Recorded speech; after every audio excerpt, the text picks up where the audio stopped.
Assalamualaikum warahmatullahi wabarakatuh. Baik lagi bersama saya Mulyana Turner, tentunya di channel kesayangan kita yaitu Kontras Entertainment. Nah, pada kesempatan kali ini saya sedang berada di salah satu kecamatan yang ada di Kabupaten Pandeglang, yaitu Kecamatan Cipecang. Nah, tentunya pada kesempatan kali ini saya ingin menemui seseorang yang sangat memiliki kisah yang inspiratif, yaitu pimpinan dari Padepokan Mama Gobang yang ada di Kecamatan Cipecang ini.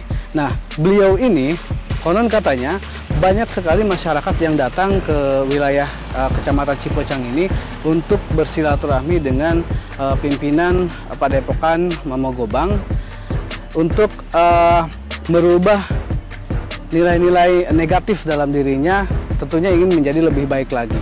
Tentunya ingin secara hati atau pikiran itu ingin sekali bersih kembali, ingin lebih baik lah di hadapan Tuhannya.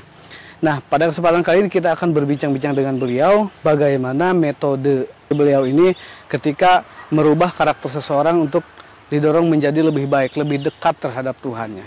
Maka dari itu jangan kemana-mana, stay di sini, kita akan datang langsung ke padepokannya. Terima kasih.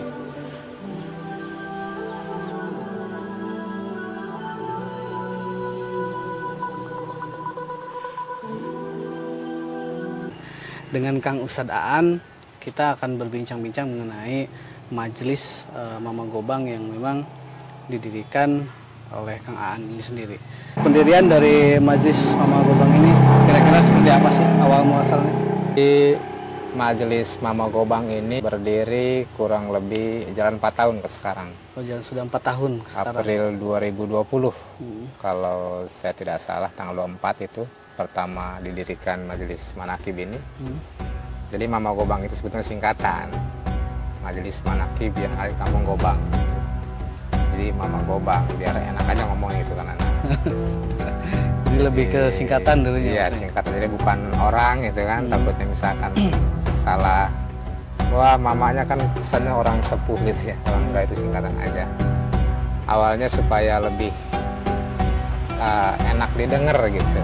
Jadi ketika ngomong kemana, ke Mama Gobang gitu. Nah, awal berdirinya itu sebetulnya bukan hanya saya sendiri, tapi ada beberapa teman ngopi. Karena waktu itu memang sedang COVID. Akhirnya daripada kumpul nggak jelas gitu ya, cuma ngobrol ngalor ngidul, ya berkah dari apa namanya, sebutnya apa ya, anggaplah instruksi dari guru manakib saya, silahkan dijamaahkan katanya. Akhirnya ya udah berjalan begitu saja gitu. Tapi untuk tujuan sendiri dari pendirian majelis Mama Gobang ini kira-kira seperti apa sih? Kalau tujuannya yang pertama tentu untuk mendekatkan diri kepada Allah ya. Karena kan di manakib ini juga isinya ya kita jamaah dzikir, jamaah sholawat, kemudian kita muhasabah diri gitu. Jadi tujuan utamanya ya lebih mendekatkan diri kepada Allah. Berarti memang tujuannya itu mendekatkan diri terhadap Allah dengan metode berzikir, Bang. Berzikir, betul, baca sholawat, dzikir. Dan manakib itu menurut saya baik ya. Karena kan kebanyakan banyak yang belum tahu mungkin. Sebetulnya manakib itu kan biografi. Jadi kalau misalkan karena anak sudah meninggal, contoh nih, dibikin biografinya tuh, itu manakib namanya gitu. Cuman karena tadi terdorong oleh kebutuhan kita ingin mendekatkan diri kepada Allah, jadi kita butuh contoh orang yang baik, bahkan orang yang sangat baik gitu. Nah, maka yang dibacanya itu manakib Tuan Syekh Abdul Qadir Jailani, karena beliau seorang sultan aulia. Beliau bukan nabi, tapi bisa mencapai derajat sultan aulia itu luar biasa itu.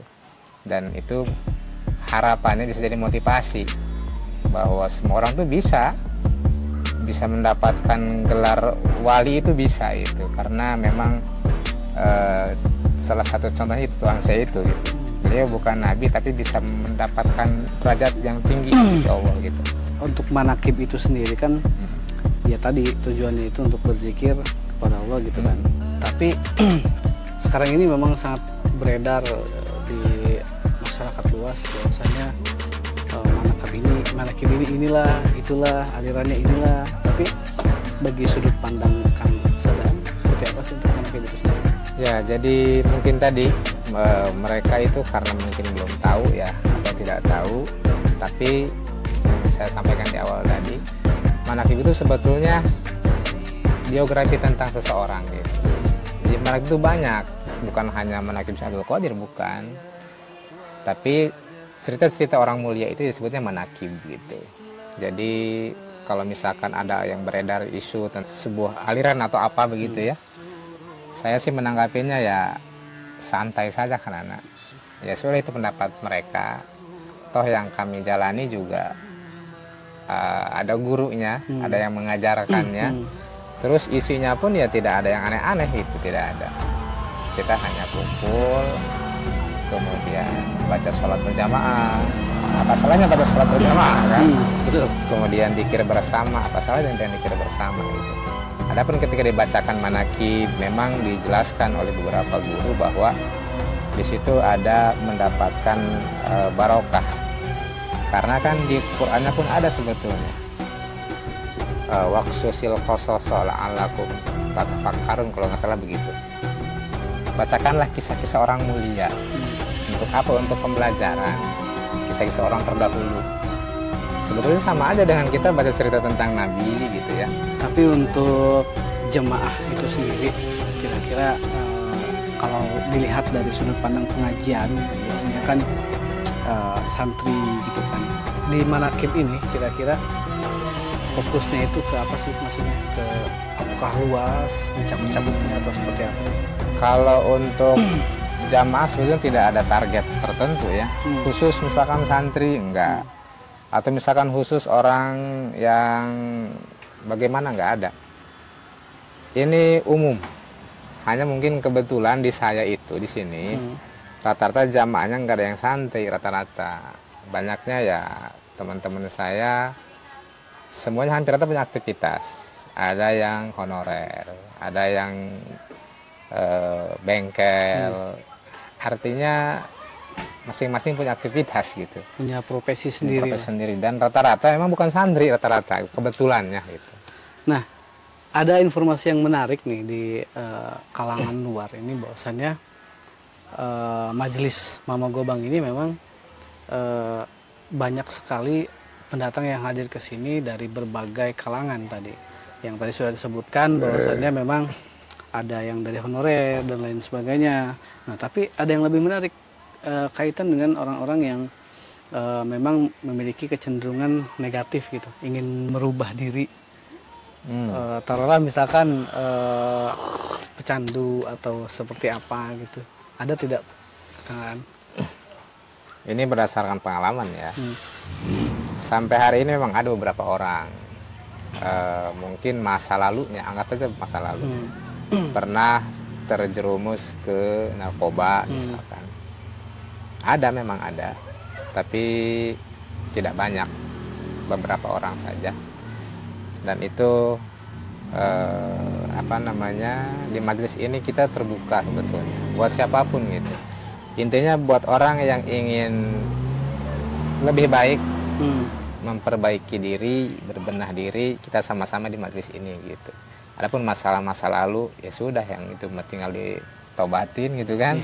Kedepannya tinggal lebih baik gitu. Tapi metode Kang Aan ini seperti apa sih? Kalau misalkan contoh misalkan saya ini misalkan pecandu atau pendosa besar misalkan nih.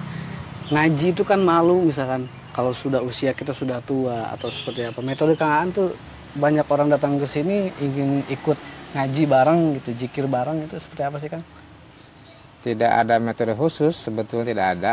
Hanya mungkin karena ya saya dengan teman-teman di majelis ini kita sebisa mungkin menghilangkan diskriminatif. Sebisa mungkin kita tidak membahas masa lalu orang, sehingga mungkin yang datang ke sini itu ya ngerasa nyamannya karena memang kami sebisa mungkin gitu. Sebisa mungkin tentang obrolan pun saya juga menghimbau kepada teman-teman yang di sini jangan sampai kita menjudge masa lalu orang gitu. Jadi tidak ada metode khusus, tidak ada gitu. Nah, kita ingin bahas masalah manakib ini, Kang Aan. Ya.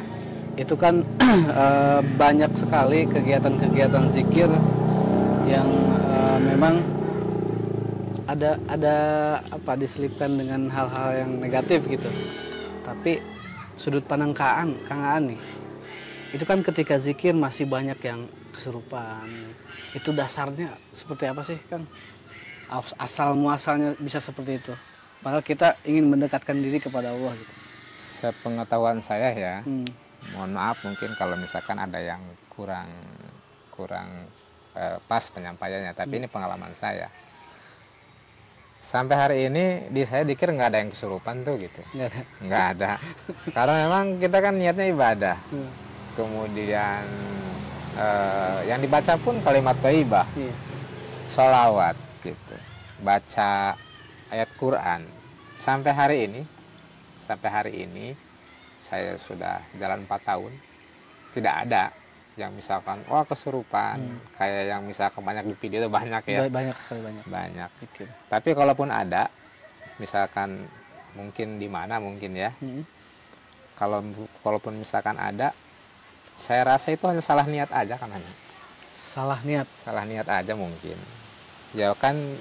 Banyak orang tuh yang contoh ziarah kubur, ingin kaya gitu kan, ya mungkin dari salah niat itu yang menjadikan mereka kesurupan gitu. Karena kan bukan ke Allah lagi kan. Tujuannya ya tadi bukan tujuan memperbaiki diri, padahal kan sebetulnya kalau kita udah baik, nanti juga semesta ini sama Allah digerakkan gitu.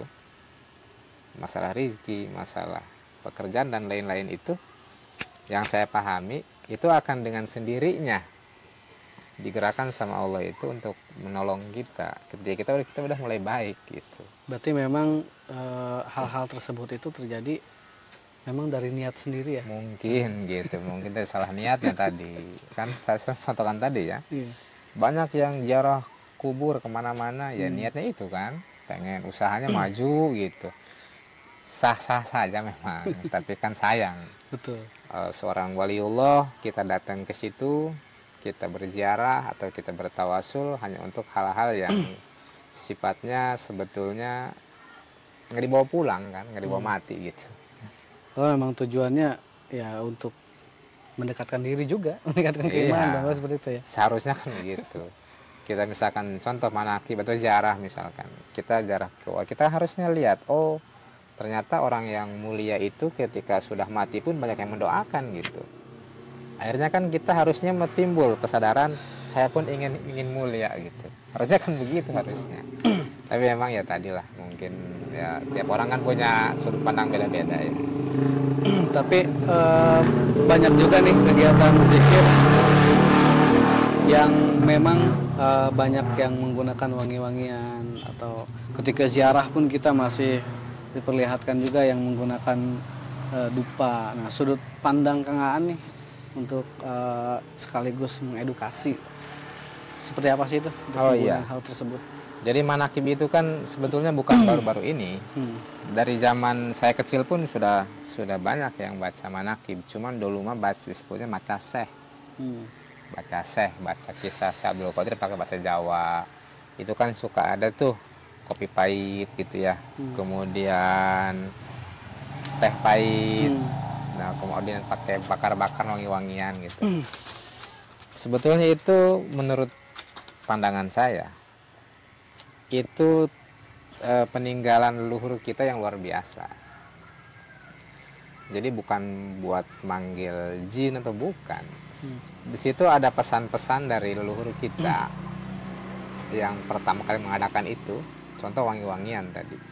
Kalau saya memahaminya bahwa hidup kita itu harus wangi.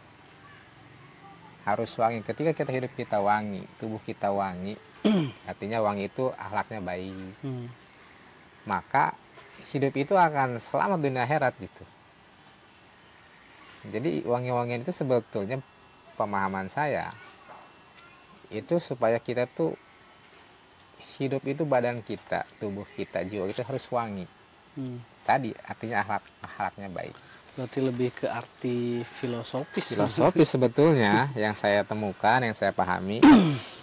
Contoh misalkan pakai kopi pahit. Nah, logo majelis saya pun kopi. Orang lagi ngopi itu logo majelis saya. Karena emang di sini tukang ngopi doang.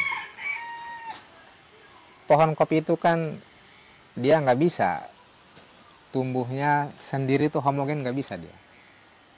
Pohon kopi tumbuh homogen pasti jelek hasilnya, mungkin tidak berbuah.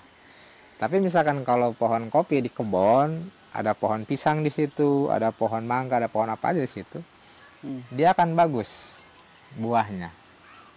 Artinya apa? Kopi pahit itu yang buat sesajen itu yang orang-orang tua dulu, itu mencerminkan hidup tuh kita kalau ingin baik itu harus kayak kopi, harus bisa heterogen, menerima semua perbedaan, menerima semua lingkungan gitu. Jangan misalkan ini mah, jangankan beda agama, beda organisasi saja sudah berantem kan. Nah itu sebetulnya, jadi kopi pahit itu kemudian wangi-wangian bukan buat hal-hal mistis, enggak sama sekali. Mungkin ada juga begini, malaikat itu senang dengan wangi-wangian. Ketika kita berzikir pakai wangi-wangian, harapannya yang datang tuh malaikat gitu. Maka ketika yang datang malaikat, apalagi malaikat rahmat, ya membawa kedamaian kan. Betul. Nah, selain kegiatan manakib ini, kira-kira ada nggak nih kegiatan di luar ini, misalkan bentuk sosialisasi terhadap masyarakat dan lain sebagainya? Nah, sampai hari ini yang sedang kita jalankan kumpul itu ya sodako berapa aja. Berarti setiap 1 bulan itu? Iya, tiap acara bulanan, lagi bulanan kita kumpul. Biasa kita tawasul, kemudian baca sholawat, berzikir gitu ya. Setelah selesai ya kita patungan sodako itu gitu, dikumpulkan di malam itu. Jadi tidak ada nominal minimal, berapapun silahkan. Mau misalkan 5.000, mau 2.000, mau 100.000, mau 1.000.000 silahkan, dihitung dapat berapa, kemudian ya sudah dibagikan. Ya, maksudnya pembagian itu masyarakat itu nggak datang ke sini, tapi kita yang datang langsung. Iya. Jadi kalau misalkan untuk pembagiannya ya, pembagiannya itu teman-teman jamaah sendiri, jamaah dari manakib ini. Yang tadi banyak kultur. Nah, rata-rata yang kami tugaskan itu sebetulnya bukan ditugaskan sih, disuruh aja sebetulnya. Pemuda yang mungkin tadinya dicap kurang baik di masyarakat gitu kan, yang tukang nongkrong itu yang disuruh gitu. Tujuannya apa? Supaya mereka sebetulnya untuk menumbuhkan rasa empati. Betul. Oh ternyata masih banyak loh orang-orang yang emang butuh bantuan. Nah dan itu bekerja gitu. Itu setelah mereka melakukan itu, kesadarannya mulai tumbuh. Nah itulah bincang-bincang kita dengan Kang Nusadaan mengenai majelis Mama Gobang ini, yang memang tadi yang kata Kang Aan dirikan itu semata-mata untuk mendekatkan diri terhadap Allah.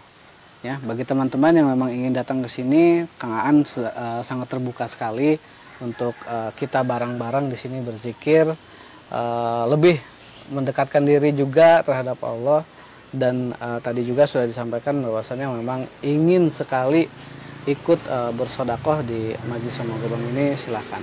Nah, itu dia bincang-bincang kami dengan Kang Aan. Terima kasih Kang Aan atas informasinya. Sama. Kita next video lagi, sampai jumpa dan jangan lupa like, komen dan subscribe di YouTube Kontras Entertainment.